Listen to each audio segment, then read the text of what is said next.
Hello बच्चों। आज हम जो आपकी क्लास 9 की बुक है बेटा इंग्लिश की बी हाइव है ना, इसका जो सेकंड चैप्टर है उसमें एक पोइम है ना, बहुत प्यारी पोइम है जिसका नाम है विंड है ना। विंड आप सबको पता ही है ना, विंड क्या होती है? हवा, ठीक है ना। तो ये बेटा जो पोइम है ये मूल रूप से तमिल भाषा में लिखी गई थी। किस में लिखी गई थी? ये तमिल भाषा में लिखी गई थी और इसके राइटर का नाम था सुब्रमण्य भारती है ना। और इसे ट्रांसलेट किया है तमिल से है ना, किसने? A.K. रामानुजन ने। Translated from the Tamil by A.K. Ramanujan है ना। और ये लिखी किन्होंने है? सुब्रमण्य भारती है ना। बहुत ही प्यारी पोएम है ना। आप इसके भावार्थ समझने की कोशिश करें बेटा है ना। तो जो विंड है, हवा जो है ना, ये हमारे जीवन में आने वाली कठिनाइयों का, विपत्तियों का है ना, उनका प्रतीक है कि जो हमारे जीवन में कठिनाइयाँ आती हैं, विपत्तियाँ आती हैं, परेशानियाँ आती हैं, ठीक है ना, एडवर्सिटीज जो आती हैं, ये हमारी जो है ना परीक्षा लेने के लिए आती हैं है ना। तो अगर कोई व्यक्ति इन परिस्थितियों से टूट गया तो वो अपना जीवन नष्ट कर लेता है, और जो व्यक्ति इन परिस्थितियों के सामने खड़ा हो गया कि भाई हाँ मैं इनसे लड़ूंगा है ना और अंत में इससे जीतूंगा, तो वो व्यक्ति जो है वो इनसे पार पा लेता है। तो ये जो विंड है ना, तेज हवा जो है, आंधी तूफान जो है, वो किसके प्रतीक हैं? ये हर व्यक्ति के जीवन में आते हैं, आने वाली विपत्तियों है ना, आने वाली परेशानियों, एडवर्सिटीज के प्रतीक हैं, ठीक है ना। तो देखो बेटा, इसमें लेखक कह रहे हैं विंड, हे हवा, कम सॉफ्टली, आप धीरे से आइए है ना, आप धीरे चलिए, कम सॉफ्टली, धीरे बहिए, don't break the shutters of the windows है ना, आप जो खिड़कियां हैं उनके शटर्स को मत तोड़िए, don't break the shutters of the windows है ना, खिड़कियों के जो कांच हैं है ना, जो पल्ले हैं, पलड़े हैं, उनको आप मत तोड़िए, डोंट स्कैटर द पेपर्स, हाँ पेपर्स जो हैं, क्योंकि जब आप तेज चलती हो तो पेपर्स जो हैं वो क्या होते हैं? बिखर जाते हैं। स्कैटर का मतलब क्या होता है? बिखरना। तो पेपरों को मत बिखेरिए, कागजों को मत बिखेरिए, don't throw down the books on the shelf है ना, जो अलमारी के ऊपर जो सेल्फ होती है, अलमारी के ऊपर जो किताबें रखी हुई हैं है ना, उनको नीचे मत गिराइए, थ्रो डाउन, नीचे मत गिराइए उन्हें।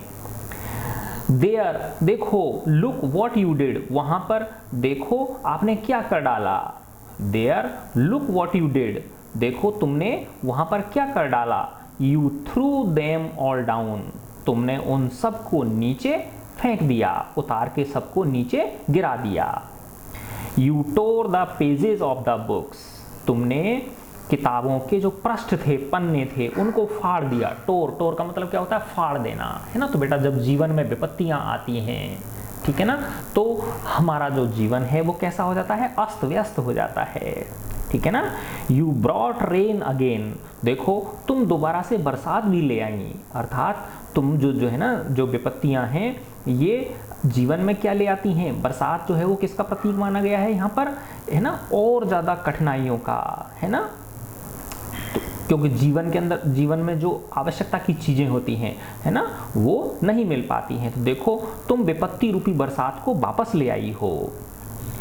You are very clever at poking fun at the weaklings, poking fun का मतलब होता है मजाक उड़ाना, वीकलिंग्स का मतलब होता है कमजोर लोग है ना। तो तुम बड़ी होशियार हो है ना, लेखक कह रहे हैं तेज हवा को कि तुम बड़ी होशियार हो है ना, आंधी को कह रहे हैं है ना, आंधी तूफान को कह रहे हैं कि तुम बड़ी होशियार हो, तुम जो कमजोर लोग होते हैं उनका मजाक उड़ाने में है ना, अर्थात जब कमजोर लोग जो है तुम्हारे सामने टूटते हैं है ना, तो तुम्हें बड़ा क्या आता है? मजा आता है। तो तुम उनका मजाक उड़ाने में क्या हो? बड़ी होशियार हो। फ्रेल क्रम्बलिंग हाउसेस, क्रम्बलिंग का मतलब होता है टूटकर बिखरते हुए है ना। तो फ्रेल यानी कमजोर, टूटकर कमजोर जो घर हैं वो टूटकर क्या होते हैं? बिखर जाते हैं, ठीक है ना। तो टूटकर बिखरते हुए कमजोर घर, क्रम्बलिंग डोर्स, टूटकर बिखरते हुए दरवाजे, क्रम्बलिंग राफ्टर्स, रैफ्टर्स का मतलब होता है बेटा, जैसे तुमने देखा होगा कुछ ढालू, जैसे गोडाउन वगैरह होते हैं ना, तो उसमें ऊपर से ढालू छत होती है, तो है ना इस तरह की, देखो ना, जैसे ये है ना, तो इस तरह की छत होती है ये, है ना। तो ये जो उसकी आयरन की क्या होती हैं, बीम्स होती हैं, आयरन की या लकड़ी की जो बीम्स होती हैं, तो इनको राफ्टर्स बोलते हैं, जो इस छत को क्या देती हैं, सहारा देती हैं, ठीक है ना। तो क्रम्बलिंग राफ्टर्स, टूटकर बिखरते हुए, है ना, रैफ्टर्स सहतीर जो हैं, है ना, तो वो भी तेज आंधी तूफान में वो भी क्या होता है, टूटकर बिखर जाते हैं। क्रम्बलिंग वुड, है ना, तो वुड यहाँ पर किसका प्रतीक है ना, वुड यहाँ पर पेड़ों का प्रतीक है। तो तेज जब आंधी तूफान आता है तो पेड़ भी क्या होते हैं, उखड़ जाते हैं। क्रम्बलिंग बॉडीज, है ना, और जो शरीर होते हैं वो भी क्या होते हैं, टूटकर बिखर जाते हैं। क्रम्बलिंग लाइव्स, और जीवन भी टूटकर क्या होता है, बिखर जाता है। क्रम्बलिंग हार्ट्स, और इन जब सब चीज़ों के कारण लोगों के हृदय भी क्या होते हैं, टूट जाते हैं। लोगों का जो हृदय है वो भी क्या होता है, टूटकर बिखर जाता है ना। तो लेखक क्या कह रहे हैं कि जब ये आंधी तूफान रूपी विपत्तियां किसी व्यक्ति के जीवन में आती हैं, है ना, तो उससे क्या होता है, जो है ना छोटी छोटी जो उसकी उपलब्धियां होती हैं वो सब बह जाती हैं उसमें, उस हवा के तेज झोंके में, ठीक है ना। तो ये जो है ना, विंडोज के शटर्स टूट जाना, पेपरों का फैल जाना, स्कैटर बिखर जाना, है ना, किताबों का ऊपर सेल्फ से नीचे गिर जाना, है ना, तो ये क्या है, यानी जीवन में हमने जो भी कुछ कमाया है ना, वो सब क्या होता है, नष्ट हो जाने का प्रतीक है, ठीक है ना। जब विपत्तियां आती हैं तो जीवन में कई बार जो भी हमने कमाया है वो सब हमारा क्या होता है, उस विपत्ति की भेंट चढ़ जाता है, ठीक है ना। और लेखक कह रहे हैं कि देखो तुमने क्या सबको नीचे गिरा दिया, तो जो भी मैंने मेरे जीवन में कमाया था वो सब तुमने क्या कर दिया, उसको बर्बाद कर दिया, है ना। तुमने किताबों के पेज फाड़ डाले, तुम देखो विपत्ति रूपी बरसात को तुम वापस ले आई, है ना। और लेखक कह रहे हैं कि तुम जो है कमजोर व्यक्तियों का मजाक उड़ाने में क्या हो, बड़े चतुर हो, है ना। इससे क्या होता है, तेज आंधी तूफान से क्या होता है, जो कमजोर घर होते हैं वो टूटकर बिखर जाते हैं, दरवाजे टूटकर बिखर जाते हैं, राफ्टर्स टूटकर बिखर जाते हैं, यानी मकानों की जो छतों को सपोर्ट देने वाली जो संरचनाएं होती हैं वो भी टूटकर बिखर जाती हैं। क्रम्बलिंग वुड, पेड़ भी उखड़ जाते हैं, उखड़ कर गिर जाते हैं। क्रम्बलिंग बॉडीज, है ना, और जब ये सारी चीज़ें होती हैं तो जो शरीर होते हैं वो भी एक तरह से क्या होते हैं, उनका संबल भी टूट जाता है। क्रम्बलिंग लाइव्स, जीवन भी टूटकर बिखर जाते हैं। क्रम्बलिंग हार्ट्स, और इन सब की वजह से लोगों के जो हृदय हैं वो भी निराशा से भर जाते हैं, ठीक है ना। अब अगला है द विंड गॉड विनोज। विनोज का मतलब होता है बेटा, जैसे देखो तुमने देखा होगा गांव के अंदर, जैसे आजकल तो थ्रेसर आ गए, थ्रेसर जो है ना बेटा वो क्या करता है, जैसे गेहूं है ना, तो गेहूं जो पक जाता है गेहूं, तो गेहूं के जो पौधे होते हैं उनको किसान काट के और उनकी पूली बना के और उस मशीन में डालते जाते हैं, तो वो मशीन क्या करती है, उसको काटती है, ठीक है ना, छोटे छोटे टुकड़ों में काटती है, और उसमें क्या होता है, अनाज जो है ना वो एक तरफ इकट्ठा हो जाता है और जो भूसा होता है वो दूसरी तरफ जाके इकट्ठा हो जाता है। तो अनाज और भूसा जो है वो अलग अलग हो जाता है ना। तो लेकिन ये तो अब हुआ है, अब ये थ्रेसर वगैरह तो अब आए हैं। पहले क्या होता था बेटा, पहले जो है ना जो किसान हुआ करते थे, है ना, तो वो कम उन्नत मशीन थी, कम टेक्नोलॉजिकल एडवांस मशीन हुआ करती थी, तो वो क्या करती थी, उनको बस काटती थी, वो अलग नहीं कर पाती थी, है ना। यानी गेहूं और भूसा को वो क्या करते, मिक्स काट देती थी। तो फिर किसान को क्या करना होता था कि गर्मियों भर, है ना, क्योंकि मार्च के महीने में गेहूं कटता है, फिर उसके बाद मई जून, है ना, जून के लास्ट तक, यानी करीब 2 महीने तक किसान उन हवा जब चलती है तो हवा में उसको क्या करते थे, है ना, ऐसे देखो इसमें ये दिखा रखा है, ये औरतें, है ना, ये औरतें क्या कर रही हैं, है ना, इनके ये इसको हवा में जो है ना विनो रही हैं इसको, ठीक है ना। तो इसको विनोना बोलते हैं, विनोइंग, है ना। तो इससे क्या होता है, जब तेज हवा चलती है तो ये जो दाने होते हैं ये तो भारी होते थे, ये तो नीचे गिर जाते हैं, है ना, बिल्कुल जस्ट नीचे गिरते हैं, और जो भूसा होता है वो हल्का होता है तो वो दूर जाके गिरता है। तो इस तरह से इन दोनों चीज़ें, भूसा और जो दाने हैं अन्न के, वो क्या हो जाते हैं, अलग हो जाते हैं, है ना।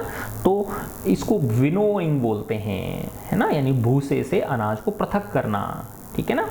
तो यहाँ पे देखो बेटा ये क्या कहना चाह रहे हैं लेखक कि द विंड गॉड विनोज, है ना, जो हवा का देवता है वो भूसे और अन्न को अलग करता है, एंड क्रसेस देम ऑल, है ना, और उस प्रक्रिया में ये सारी चीजें क्रश हो जाती हैं, नष्ट हो जाती हैं, है ना। तो एक तरह से क्या है कि वो तो हर वर्ष करेगा कि नहीं करेगा, है ना। तो एक तरह से जो हवा के जो देवता हैं, है ना, वो तेज आंधी तूफान, है ना, एक प्रतीक है, ये वास्तव में नहीं है ऐसा कि भाई वो ऊपर जो है ना वो भूसे को और गेहूं को अलग कर रहे हैं, ऐसा नहीं है, है ना। तो ये कहा गया है कि वो जो विंड गॉड हैं, है ना, जो पवन देव हैं, वो क्या करते हैं, है ना, विनो करते हैं, और इस प्रक्रिया में जो सब चीज़ें होती हैं वो क्या होती हैं, क्रश हो जाती हैं। He won't do what you tell him, तो वह नहीं करेगा जो तुम उसे कहोगे, अर्थात अगर तुम उसके कहोगे, विंड गॉड को कहोगे कि भाई तुम आंधी तूफान मत चलाओ, तो वो तुम्हारी बात नहीं मानेगा। सो अतः कम आओ लेट्स बिल्ड स्ट्रॉन्ग होम्स, है ना। अब लेखक बेटा दूसरी चीज पे आ गया। उनका कहने का मतलब ये है कि इस तरह की विपत्तियां, इस तरह की परेशानियां हर व्यक्ति के जीवन में आएंगी, इनका आना अपरिहार्य है ना, क्योंकि सुख और दुख का क्या है, हमेशा जोड़ा होता है, ठीक है ना। जिस तरह से दिन और रात होते हैं, है ना, इसी तरह से एक व्यक्ति के जीवन में कभी सुख आते हैं तो कभी दुख आते हैं, ठीक है ना। तो ये लेखक कह रहे हैं, देखो बहुत ही बड़ा संदेश इसके अंदर दिया गया है। सो कम अतः आओ लेट्स बिल्ड स्ट्रॉन्ग होम्स, आओ हम मिलकर मजबूत घर बनाते हैं, है ना। मजबूत घर क्यों बनाना चाहते हैं, क्यों बनाएंगे, कि जिससे कि उन पर तेज आंधी तूफान रूपी विपत्तियों का कोई असर ना हो। So come let's build strong homes, let's joint the doors firmly, आओ हम जो हमारे दरवाजे हैं उनको इतना मजबूती से हम जड़ दें। फर्मली का मतलब क्या होता है, दृढ़ तरीके से उनको जड़ना, है ना। हम दरवाजों को इतनी मजबूती से फिक्स कर दें, है ना, जॉइंट कर दें, उनको जड़ दें हम, ठीक है ना। Practise to firm the body, और हम हमारा जो शरीर है इसको भी दृढ़ बनाने का अभ्यास करें। तो ये क्या कहना चाह रहा है बेटा लेखक, वही कहना चाह रहा है कि जो जो चीजें, है ना, विपत्तियों के आने की वजह से टूट कर बिखर जाती हैं, आओ हम उन्हीं चीज़ों को इतना सुदृढ़, इतना मजबूत, इतना दृढ़ बना लें कि उन पर उन तेज आंधी तूफानों का, उन विपत्ति रूपी विपदाओं का, है ना, उन विपत्तियों का, उन विपदाओं का असर ना हो। Practise to firm the body, आओ हम हमारा जो शरीर है इसको भी दृढ़ बनाने का अभ्यास करें। Make the heart steadfast, है ना। स्टेड फास्ट का मतलब होता है प्रभावित ना होना, है ना, कोई फर्क नहीं पड़ेगा उसके ऊपर, है ना, दृढ़ है बिल्कुल। तो हम हमारे हृदय को भी क्या बनाएं, मजबूत बनाएं। स्टेड फास्ट का मतलब क्या होता है, दृढ़ और मजबूत। तो फर्म, स्टेड फास्ट, स्ट्रोंग, ये सब लगभग क्या हैं, एक जैसे समानार्थी शब्द हैं। तो आओ हम हमारे हृदयों को भी क्या बनाएं, मजबूत बनाएं, कि अगर हमारे जीवन में कोई छोटी मोटी विपत्ति आती है तो हम उनके आगे क्या नहीं हों, उनके आगे हम सरेंडर नहीं हों, उनके आगे हम घुटने नहीं टिका दें, उनके आगे हम टूट ना जाएं। डू दिस, अब लेखक कह रहे हैं आओ ऐसा करो, कैसा करो, स्ट्रॉन्ग होम्स बिल्ड करो, डोर्स को फर्मली जॉइंट करो, बॉडी को फर्म करने की प्रैक्टिस करो, और अपने हृदय को भी स्टेडफास्ट बनाने की कोशिश करो। अगर ऐसा तुम करोगे, डू दिस, अगर तुम ऐसा करोगे, and the wind will be friends with us, तो जो तेज आंधी तूफान हैं ये हमारे दोस्त बन जाएंगे, है ना। तो अगर हम इन विपत्तियों से नहीं घबराएंगे, है ना, इन विपत्तियों से हम हार नहीं मानेंगे, तो ये हमारी क्या बन जाएंगी, हमारी दोस्त बन जाएंगी। The wind blows out weak fires, देखो अब इसने कितनी बड़ी बात कही है। तुमने कभी बेटा नोट किया होगा कि जैसे दीपक है, कोई छोटा सा दीपक है, तो हल्का सा हवा का झोंका भी आएगा ना तो वो दीपक बुझ जाएगा, है ना। लेकिन अगर माना कहीं तेज आग जल रही है ना, क्या जल रही है? तेज आग जल रही है। ऐसे समझो माना कोई एक कोई जैसे घर ही मान लो आप, किसी झोंपड़ी में आग लग गई है ना, तो जब तेज हवा चलती है तो क्या उस हवा से वो आग बुझ जाती है? क्या नहीं बुझती, बल्कि और उल्टा क्या होती है, और ज़्यादा भभकती है वो आग, है ना, और ज़्यादा क्या करती है वो, प्रज्वलित और ज़्यादा होती है, और ज़्यादा उत्तेजित हो जाती है ना। तो लेखक यही कह रहे हैं कि जो तेज आंधी तूफान होते हैं, द विंड ब्लोज आउट यानी बुझाना, ब्लोज आउट क्या होता है? बुझाना, वीक फायर्स, कि जो तेज आंधी तूफान होते हैं या तेज हवाएं जो होती हैं वो कमजोर आगों को, है ना, कमजोर अग्नि को क्या करती हैं? बुझा देती हैं। अर्थात जो छोटी अग्नि होती है, छोटी जो आग होती है उनको बुझा देती है। तो अर्थात कि जो ये विपत्तियां होती हैं ये कमजोर लोगों को क्या कर देती हैं? तोड़ देती हैं, उनको क्रश कर देती हैं, है ना।